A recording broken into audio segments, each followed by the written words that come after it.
Psychology of love, love असल में है क्या, ये चीज़ क्या है, ये कैसे डेवलप होती है.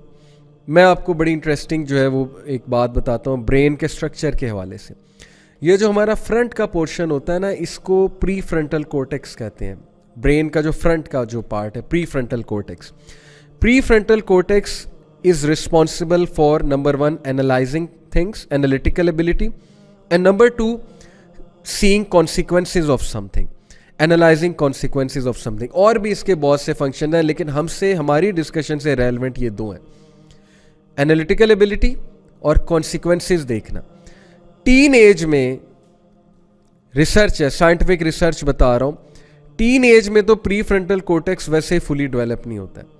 तो इसीलिए टीन एजर्स की जो डिसीजन मेकिंग है वो इंतहाई फुलिश रीजंस पे होती है, इमेच्योर बेसिस पे होती है. डोंट माइंड प्लीज अगर कोई टीन एजर सुन रहा है, this is how it is, science, basic science है. ये वक्त के साथ साथ डेवलप होता है, एक्सपीरियंस के साथ मेच्योरिटी आती है, डिसीजन मेकिंग आती है. इसलिए टीन एजर अकेला अगर कोई फैसला करेगा तो वो ही और she is bound to actually go to destruction, इल्ला ये कि वो बहुत अच्छा फैसला कर ले, अल्लाह उससे अच्छा फैसला करवा ले. अदरवाइज फैसला किन बेसिस पे होगा, अब मैं आपको बताता हूँ किन बेसिस पे होता है. जब प्री फ्रंटल कोर्टेक्स इतना डेवलप नहीं हुआ होता, और ये आप सर्च कर लें, टीन एज में इतना डेवलप नहीं होता, ये एज के साथ साथ डेवलप होता है. एनालिटिकल एक्टिविटीज़ आप करें उससे डेवलप होता है. कुछ लोग एज से पहले मैच्योर हो जाते हैं ना, क्योंकि उनका प्री फ्रंटल कोर्टेक्स डेवलप हो जाता है अच्छा खासा, क्योंकि वो उनके घर का माहौल ऐसा होता है, उनकी तरबियत ऐसी होती है, उनका लाइफस्टाइल, उनकी एक्टिविटीज़ ऐसी होती हैं कि ये डेवलप हो रहा होता है. अच्छा, जब ये इतना डेवलप नहीं हुआ तो टीन एजर यूज़ करते हैं एमिगडाला को. एमिगडाला यहाँ पर पीछे होता है. एमिगडाला ब्रेन का वो पार्ट है जो इमोशनल पार्ट है, इंस्टिंक्टिव पार्ट है. वो एनालाइज नहीं करता है, वो फियर और फ्लाइट की तरफ जाता है, या वो फियर की तरफ जाता है, फ्लाइट की तरफ जाता है. वो आपके ऑटोनोमिक नर्वस सिस्टम को एक्टिवेट करता है. मिसाल के तौर पे एमिगडाला एनालाइज नहीं करेगा, एमिगडाला आपको सिर्फ ये बताएगा कि ये चीज़ अगर अच्छी है तो गो फॉर इट, और ये चीज़ अगर बुरी है तो run away from it. Deep analysis में एमिगडाला आपको लेकर नहीं जाएगा. फ्लाइट और फाइट और फ्रीज, ये बेसिकली उसके फंक्शंस हैं. ऑटोनोमिक नर्वस सिस्टम को वो एक्टिवेट करता है, आपको बताता है कि इस चीज़ से भागना है, इस चीज़ के करीब आना है, वगैरह वगैरह. तो it is a very emotional part of brain, not a very analytical part of brain, and it is an instinctive part of brain. ये इंस्टिंक्टिव है ब्रेन का जो पार्ट है, एमिगडाला की बात कर रहा हूँ. You can research more on it. Teenagers usually use amygdala to make their decisions. इसीलिए they end up liking someone जो उनके घर वालों को पसंद नहीं आएगा. इसीलिए they end up talking certain things कि आप कहेंगे कि यार is this person such a foolish person. मैं खुद, हम भी टीनेज से गुजरे, अब हम अपनी बातों पे हंसते हैं कि यार मैं ये बातें कैसे करता था. और I am sure you will be able to relate it अगर आप टीन एज पास कर गए. No offence to the teenagers, आप लोग में बहुत टैलेंट है, बहुत इंटेलिजेंट है आप लोग, नो डाउट अबाउट इट. लेकिन जाहिर है कि बड़ों को फैसले में रखना, बड़ों के एक्सपीरियंस से फ़ायदा उठाना ये बहुत ज़रूरी है. तो साइकोलॉजी ऑफ लव, अब मैं आपको बताता हूँ कि how is it possible that some people actually they end up developing feelings for certain people कि आप हैरान रह जाते हैं कि यार ये क्या है, और वो इतनी फुलिशनेस में चले जाते हैं कि आप कहते हैं कि यार इसको नज़र नहीं आ रहा. उसकी भी मैं आपको साइंस बताता हूँ. अच्छा, इसकी साइंस ये है बेसिकली कि the prefrontal cortex has to send a signal to the amygdala to switch off your automatic fight और फ्लाइट रिस्पॉन्स. अब होता ये है कि in order to connect lovingly और एम्फेटिकली, प्री फ्रंटल कोर्टेक्स को सिग्नल भेजना होता है आपके एमिगडाला को कि वो फाइट और फ्लाइट का रिस्पॉन्स जो है उसको फिलहाल के लिए स्विच ऑफ कर दे. अब जब आप किसी के साथ इन्फैचुएटेड हो जाते हैं, ये मैं एक और साइंस बयान कर रहा हूँ. पहली साइंस ये थी कि प्री फ्रंटल कोर्टेक्स इतना डेवलप नहीं हुआ होता, जिसकी वजह से इमेच्योर डिसीजंस होते हैं, इमेच्योर क्राइटेरिया होता है ऑफ फॉलिंग इनटू लव और लाइकिंग समवन का. दूसरी बात जो मैं बताने लगा हूँ उसका ताल्लुक इस चीज़ से कि why do some people end up loving someone जिसमें बहुत से ऐब है और उन्हें वो चीज़ नज़र ही नहीं आ रही और उन्हें समझाया जा रहा है और उनको कुछ समझ नहीं आ रही. वो कह रहे हैं कि बस यही शादी करनी और मैंने कहीं करनी ही नहीं है.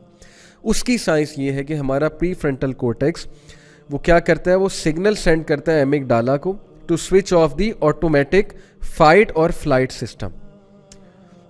अब होता ये है कि जब आप स्विच ऑफ करा देते हैं एमिगडाला को, प्री फ्रंटल कोर्टेक्स जब वो सिग्नल्स भेज के उस फाइट और फ्लाइट सिस्टम को स्विच ऑफ करा देता है, तो अगले के ऐब आपको नज़र नहीं आएंगे।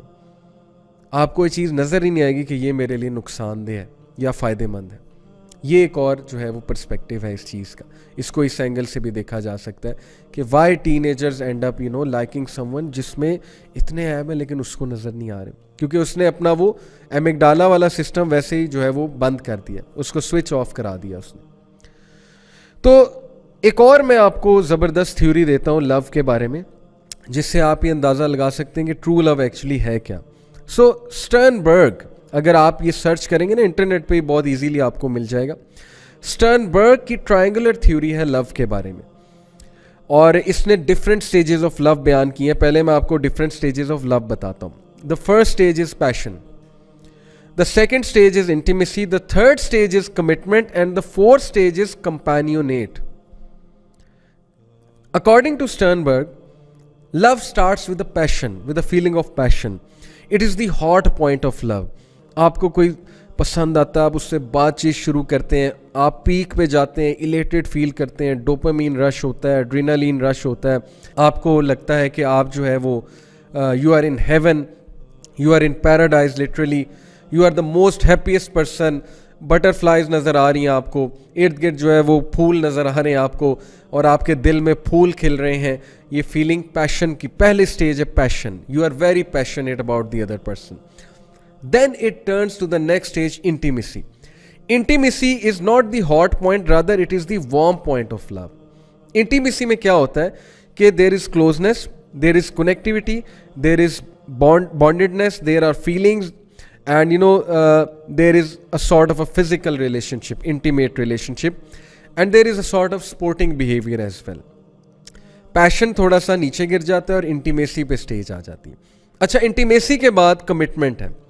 Commitment is the cool point of love. It is deliberate choice about loving someone. It is the deliberate choice कि now I will love that person and because I am committed to that person. This is called commitment. Maintaining long-term commitment and short-term decisions about being in love. This is called maturity. कि आप passion और intimacy से थोड़ा सा हटके अब deliberate decision लेते हैं कि नहीं यार, मैंने इसी के साथ रहना, मैं इसी के साथ कमिटेड हूँ। That is called the stage of commitment. और कमिटमेंट से भी अगला लेवल, कमिटमेंट से भी अगली स्टेज है companionate. Companionate love is characterized by self disclosure, closeness, and concern after living long with each other. It comes after living long with each other, when our lives are intertwined with someone. Feelings such as affection, tenderness, sharing and attachment become a hallmark of relationship. Subhan Allah. ये है वो stage जो आती है शादी के बाद और एक दूसरे के साथ अरसा दराज रहने से।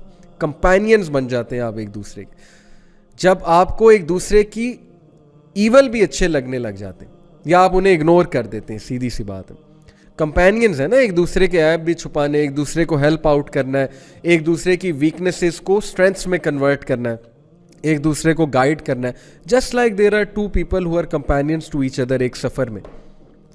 तो हम सफ़र वो होता है जो आपका कंपेनियन है। हम सफ़र वो नहीं है जो पैशन, जिसमें पैशन है, जिसमें इंटीमेसी बहुत ज़्यादा है, who is all about physical relation and stuff, who is all about your beauty, हर वक्त ब्यूटी की तारीफ़ करना, फिगर की तारीफ़ करना माजरत के साथ, और इन चीज़ों की तारीफ़ करना। इसलिए अगर आप जानना चाहते हैं कि ट्रू लव क्या है, तो ट्रू लव की ये दो स्टेजेस है ना, कंपेनियनशिप और कमिटमेंट। ये है बेसिकली उसकी थ्योरी में वो स्टेजेस जिससे ट्रू लव का असल में पता लगता है कि वाकई अब ये है। और ये शादी के बाद आता है, शादी से पहले पता ही नहीं लग सकता। तो कैसे हम क्लेम कर रहे हैं कि हमें अगले से मोहब्बत है, हमें अगले से प्यार है? अभी तो ना आपने कंपेनियनशिप देखी है, ना आपने कमिटमेंट देखी है। कमिटमेंट तो पता लगती शादी के बाद है। आप एक बंदे के साथ रहेंगे सारी उम्र और आप कभी किसी से चैटिंग नहीं करेंगे नॉन महरम से, कभी आप स्लिप नहीं होंगे, कभी आप गर्लफ्रेंड्स नहीं बनाएंगे। ये कमिटमेंट क्या दिखाने के लिए आप तैयार हैं? मैं मेल से बात कर रहा हूँ, मैन से बात कर रहा हूँ। एक पर इत्तेफाक करने के लिए आप तैयार हैं? اسلام میں ویسے تو 4 شادیوں کی اجازت ہے، لیکن ہماری سوسائٹی میں چلیں شادی ہوتی ہے تو ایک ہی ہے لیٹس سپوز. تو کیا آپ یہ کرنے کے لیے تیار ہیں کہ آپ کمیٹڈ ہونے کے لیے تیار ہیں؟ کیا آپ کمپینین شپ دکھانے کے لیے تیار ہیں؟ یہ ہے اصل میں سائیکالوجی آف لو، کہ کس طرح سے لو کی سٹیجز ڈیولپ ہوتی ہیں. اور یہ سٹیجز تبھی ڈیولپ ہو سکتی ہیں جب انسان اسلامک کنسیپٹ کی طرف ہی جائے گا، مودہ، رحمہ اور ایک دوسرے کو سکون دینے کی سائڈ میں. ادروائز کیا ہے کہ پیشن میں ہی انسان رہتا ہے، اور ہر وقت that person is looking for passion, اور جب وہ پیشن نہیں نظر آتا تو وہ سمجھتے ہیں کہ now we don't love any more, now we don't love each other any more, کیونکہ پیشن ختم ہو گیا، وہ سپارک ختم ہو گیا، سو کالڈ سپارک. اب وہ اٹریکٹیونیس نہیں آتی ہے، کیونکہ غلط بیسس پہ لو ہوا تھا. جب بیسس ہی غلط تھی تو پیشن نے تو ختم ہونا تھا، انٹیمیسی نے تو ختم ہونا تھا، بیسس ہی غلط ہے. تو یہ ہے وہ معاملہ جس کی وجہ سے بہت سے لوگ غلط ڈیسیجنز لیتے ہیں، غلط سائڈ پہ جاتے ہیں، اپنے آپ کو پھنسا لیتے ہیں کسی کے ساتھ. پھنسانے کے بعد ان سے نکلا نہیں جاتا اس چیز سے، کیونکہ ان کی ایگو آتی ہے. یہ بھی ایک بڑا مسئلہ ہے. مجھے بہت سے لوگ کہتے ہیں جی کہ ہم اس لیے نہیں چھوڑ سکتے اگلے کو، ہمیں اگلے سے بہت محبت ہے. میں کہتا ہوں محبت نہیں ہے، یہ آپ کی ایگو ہے جو اب آپ کو چھوڑنے نہیں دے رہی ہے. آپ کی ایگو سامنے آ رہی ہے. آپ کی ایگو آپ کو اندر سے کہہ رہی ہے کہ یہ بندہ تیرے ساتھ اتنا عرصہ رہا، تو نے اتنا کچھ کیا اس کے ساتھ، اب تو اسے چھوڑ دے گا تو میرا کیا بنے گا، انا کا کیا بنے گا، ایگو کا کیا بنے گا. تو یہ محبت نہیں ہے، یہ ایگو ہے اصل میں، کہ آپ سے اگلا بندہ جو ہے چھوڑا نہیں جا رہا، حالانکہ آپ کو سمجھ آ گئی کہ یہ بندہ یا بندی میرے لیے ٹھیک نہیں ہے. Over the years you have understood. اپنا دماغ بھی ہم نے جو ہے وہ خراب کیا اس کے پیچھے، اپنی انرجیز بھی ضائع کی، اور اس کے بعد نتیجہ وہی نکالا کہ نہیں یہ میرے لیے ٹھیک نہیں ہے، تو کیا فائدہ ہوا. تو اس لیے اگین ڈسکشن وہیں پہ آتی ہے کہ اپنے آپ کو بچا لیں.